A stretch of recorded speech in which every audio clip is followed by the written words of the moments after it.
You're too naive to manage this wealth. Amanda's words cut through the air as she stood in my living room, her designer purse clutched tightly against her cream blazer. I did you a favor, Sarah. That land was just sitting there doing nothing. I stared at the documents scattered across my coffee table, my hands trembling as I processed what my sister-in-law had just confessed.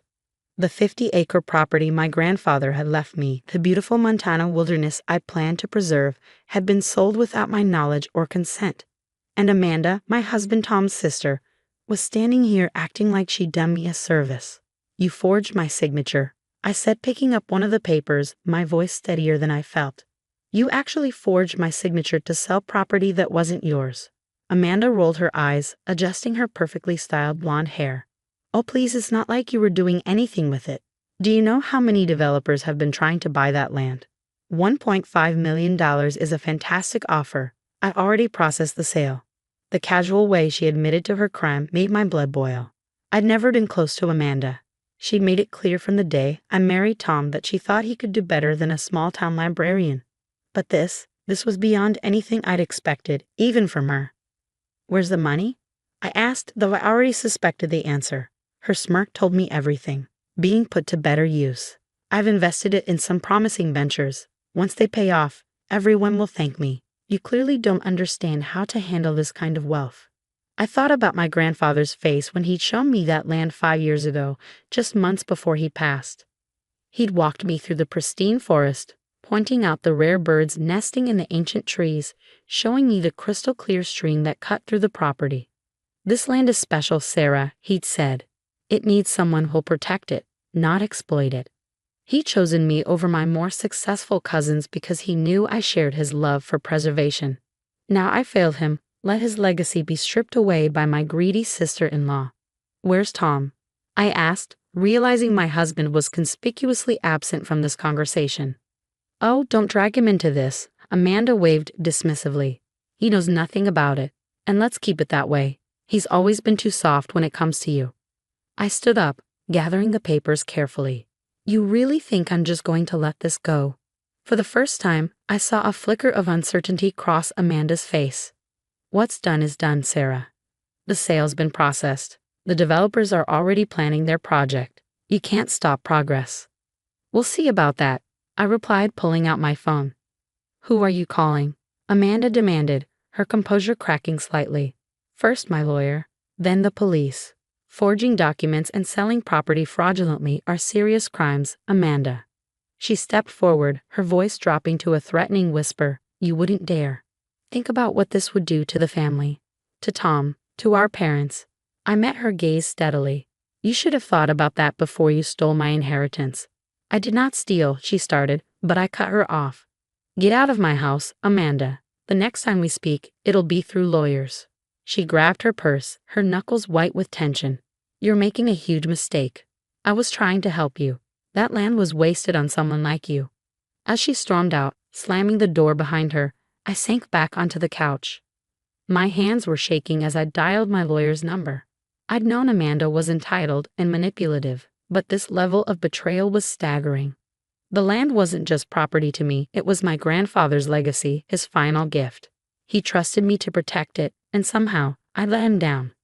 But as I listened to the phone ring, I felt a determination settle over me. This wasn't over. Amanda thought I was naive, too soft to fight back. She was about to learn just how wrong she was. My lawyer answered on the third ring. Sarah, what's wrong? I took a deep breath, straightening the papers in front of me. I need your help, David. My sister-in-law just admitted to forging my signature and selling my inherited property, and I want to press charges.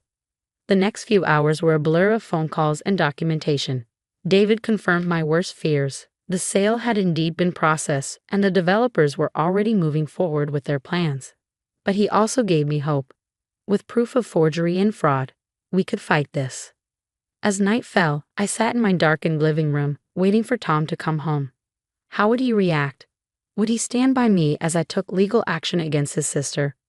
Or would blood prove thicker than marriage? I heard his key in the lock, and my heart raced. This wasn't just about the land anymore. This was about justice, family, and standing up for what's right. Amanda thought she'd gotten away with it, thought I was too weak to fight back. Little did she know, she just started a war she wasn't prepared to win. The next morning, I sat in David's office, watching him review the security footage I'd quietly gathered over the past month. I hadn't been as naive as Amanda assumed. I'd noticed small things going missing from my home office, documents being slightly out of place. So I'd install cameras, telling no one. "This is excellent, Sarah," David said, pausing the video that clearly showed Amanda rifling through my files late one night when she'd stopped by to drop off some of Tom's old mail. "Between this and the forged documents, we have a solid case." Tom hadn't come home last night. After I told him what his sister had done, he'd stood in silence for a long moment before grabbing his keys and walking out. His only words, "I need time to think." "What's our next step?" I asked, pushing thoughts of my marriage aside. I had to focus on the immediate problem. "I've already filed for an emergency injunction to halt any development on the property," David replied, shuffling through papers on his desk. "But we need to move fast. The developers have already started preliminary work." My phone buzzed. Another message from Amanda. "The developers won't stop just because you're throwing a tantrum. Be reasonable." I showed David the text. He frowned, adding it to his growing file of evidence. "She's getting nervous. Keep documenting everything." As if on cue, my phone rang. My mother-in-law, Margaret. I let it go to voicemail, already knowing what she'd say. Sure enough, her message was exactly what I expected. "Sarah, darling, we need to talk about this misunderstanding with Amanda. She was only trying to help. You know how passionate she is about real estate development. Can't we handle this within the family?" I deleted the message. Margaret had always defended her daughter's actions, no matter how outrageous. When Amanda had borrowed my car last year and returned it with a massive dent, Margaret had suggested I should be grateful for the chance to buy a new one. David's assistant knocked on the door. "The detective is here." Detective Torres was a sharp-eyed woman who didn't waste time with pleasantries. She reviewed our evidence, asked pointed questions, and took detailed notes. "We'll need to interview Mrs. Patterson," she said, referring to Amanda. "This level of fraud usually indicates a pattern of behavior. Has she done anything similar before?" I thought about all the small incidents over the years, the borrowed items that were never returned, the misunderstandings about money, the way family heirlooms somehow ended up in her possession. I should have seen this coming, I admitted. She's always pushed boundaries, but I never thought she'd go this far. "They rarely start with the big crimes," Torres noted. "They build up to them." As we left the police station, my phone buzzed again. "Tom, can we talk?" We met at our favorite coffee shop, though neither of us ordered anything. Tom looked tired, his usually neat appearance disheveled. "Amanda says she can undo the sale," he said without preamble. "If you drop the charges." I studied my husband's face, the man I'd loved for 8 years. "Do you believe her?" He ran a hand through his hair. "I don't know what to believe anymore. She's my sister, Sarah, my little sister." "And I'm your wife," I replied quietly. "She stole my inheritance, Tom. She forged my signature. She betrayed both of us. She says she was trying to help, that the land was just sitting there, that the development would benefit everyone. It wasn't hers to sell. The land was my grandfather's legacy, and she had no right to take that from me." Tom stared into his empty coffee cup. "What do you want me to do?" "I want you to support me, to stand by me while I fight for what's right." His phone chimed. Probably Amanda or their mother. He didn't check it. "If you press charges," he said slowly, "it will tear the family apart." "Amanda did that when she committed fraud," I pointed out. "I'm just refusing to be her victim." He stood up abruptly. "I need more time." As I watched him leave, I realized something. This wasn't just about the land anymore.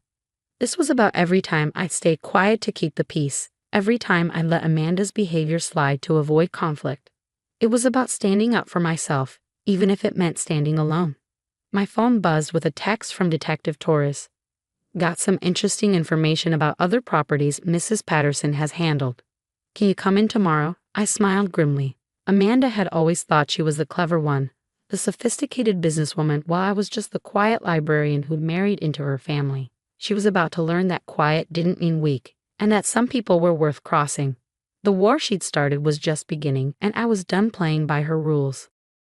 Detective Torres spread the documents across her desk, each one revealing another piece of Amanda's carefully constructed facade. Your sister-in-law has been busy, she said, pointing to a series of property transactions. In the past 3 years, she's been involved in at least 5 suspicious sales. But this is the first time she's been careless enough to leave such clear evidence. I studied the papers, recognizing names of other family members and friends. Amanda had apparently made quite a career out of helping people manage their property, always to her own benefit. We're bringing her in for questioning today. Torres continued.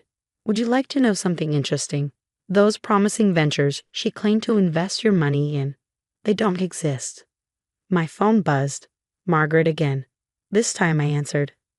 Sarah, please, she began, her voice trembling. Amanda's being taken to the police station. This is a nightmare. You have to drop the charges. No, Margaret, I replied firmly. I don't. But she's pregnant, Margaret blurted out. Think about your niece or nephew. Would you really send an expecting mother to jail? I felt a cold anger settle over me. Is she really pregnant, Margaret? Or is this another one of her manipulations? The silence on the other end was telling. Later that afternoon, I sat in David's office as he delivered the news. The developers had withdrawn from the project after learning about the fraud investigation. The sale was being reversed. My grandfather's land would be returned to me. But that's not all, David said, a slight smile playing on his lips. Remember how we did a full audit of Amanda's finances? We found your $1.5 million. She never invested it. It's sitting in an offshore account along with money from her other deals. I let out a breath I hadn't realized I'd been holding. So it's over? Almost. Amanda's facing multiple fraud charges. She's trying to negotiate a plea deal, but with the evidence we have, he shrugged. She'll be lucky to avoid jail time. Tom was waiting outside my house when I got home. He looked different, older somehow, but also more resolute. I've been talking to some people, he said as I approached. Other victims of Amanda's help. I had no idea how long this had been going on. How many people she'd hurt. I unlocked the door, letting him follow me inside. I'm sorry, he continued. I should have stood by you from the start. She's my sister. I wanted to believe her. I know, I said softly, but sometimes the people we love aren't who we think they are. The family's in chaos. Mom's still trying to defend her. But Dad, he shook his head. Dad's looking into his own accounts now. Apparently, some of his retirement funds are missing. A week later, I stood on my grandfather's land, breathing in the crisp Montana air. The developers hadn't gotten far, just a few survey markers that could easily be removed. The stream still ran clear, the birds still nested in their ancient trees. My phone buzzed with a news alert. Local woman pleads guilty to multiple counts of fraud.